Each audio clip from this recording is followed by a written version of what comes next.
Mohamed Dridi a fait le pari de quitter Toulon pour progresser. Portrait.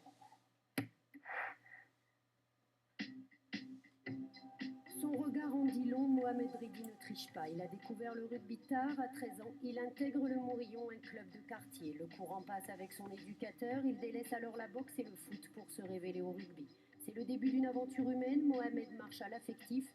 Au Morillon, aux côtés de Jean-Alex Fernandez, il s'épanouit. L'ascension est fulgurante. À 17 ans, il rejoint le RCT. À 19 ans, il est titulaire. Il connaît ses premières sélections en France A. Mohamed a de l'ambition. Il doit alors quitter Toulon pour progresser. Son départ est une déchirure. J'ai redouté ce moment. J'avais énormément d'appréhension. Je comptais les jours à Toulon. Il reste plus que 10 jours, 9 jours, 8 jours. J'avais énormément de pression. Et en fait, en arrivant ici, je suis tombé sur un groupe qui se prenait vraiment pas la tête, qui était bien. Ils m'ont très vite accepté, donc ça a facilité mon intégration vraiment. Et en plus, avec le charme de cette ville et tout ça, donc il n'y a que le premier jour où j'arrive ici, c'était la finale de Coupe du Monde, donc je connaissais personne. Zizou qui prend un rouge, donc j'étais au plus mal, quoi. J'étais dans mon appartement, j'étais pas bien. Et puis maintenant, je me sens bien. Le soleil, la mer, l'air du sud, il retrouve à Biarritz une façon de vivre qui lui plaît, mais le plus important reste sa progression rugbystique. Par rapport à la concurrence, je sais très bien qu'en venant ici, il y a les meilleures troisième lignes de France. Je me suis posé une question simple, quoi. Où est le mérite en fait de jouer dans une équipe où on est sûr de jouer et ça augmente un peu la pression et c'est ça qui est bon. À Toulon, c'était Momo, l'enfant du pays. À Biarritz, s'il n'est pas en terrain conquis, il le sait, il s'adapte.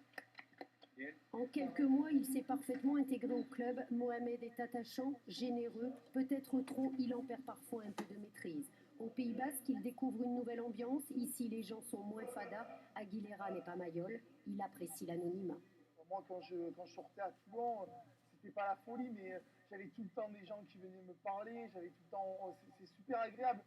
C'était super agréable d'avoir ce contact un peu avec les Toulonnais qui sont aussi très vrais hein, quand ils parlent avec nous. Et ici, en fait, je suis venu aussi rechercher ce calme, quoi, parce on est vraiment dans un cadre où on peut progresser au maximum, quoi.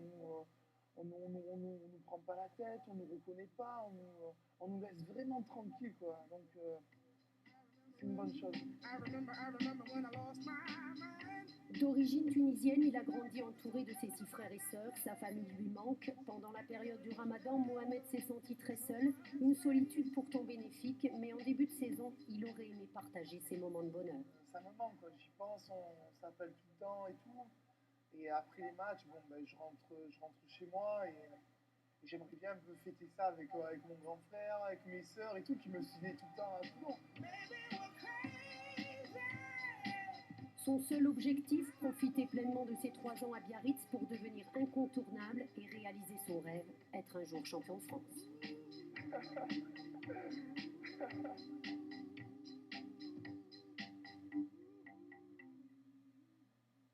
Alors Mohamed Dridi, ce n'est pas ta génération, il ne t'a pas connu et pourtant il nous a dit que tu l'avais beaucoup marqué. On l'écoute.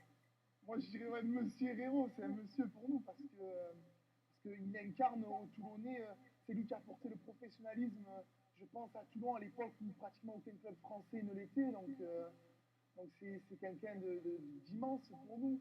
Moi je n'ai pas eu la chance de l'avoir connu parce que j'étais jeune et que je suis venu au rugby tard, mais en fait, un jour, je l'ai vu à l'aéroport et je pensais pas qu'il me connaissait.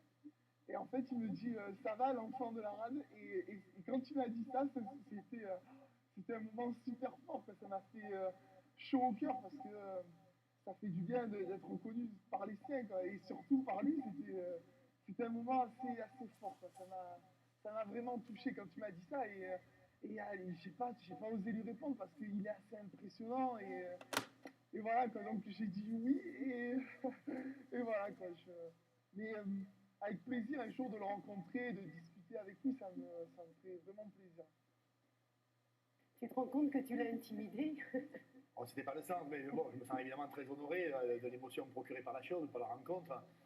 J'allais dire, ce petit gars, ce minot du pays, là, il a une racine profonde dans ce lieu-là, il a grandi avec ce qu'on pourrait appeler les valeurs du lieu, de l'espace, de son réseau d'amitié. Il porte quand même assez haut à la fois une belle naïveté, une forme de grande générosité. Il était très estimé au pays. Hein. Il est légitime qu'il ait un ailleurs, lui qui promit peut-être un avenir supérieur. Aujourd'hui, Toulon est entre deux eaux, on dira. Mais il jouissait d'une grande estime, il jouit toujours d'une grande estime, sans aucun doute, parce que en termes de choses essentielles, on dira, quoi, tu vois, la capacité au solidaire, le sens du don, le goût du partage, sans doute la rudesse aussi quand même dans l'affrontement, il était parfaitement bien équipé, il est toujours d'ailleurs. Je pense qu'il est sans doute promis un bel avenir, y compris à Biarritz. Alors Pascal Lagorce, qui est notre confrère sur Sud Radio, me disait qu'à chaque avant-match,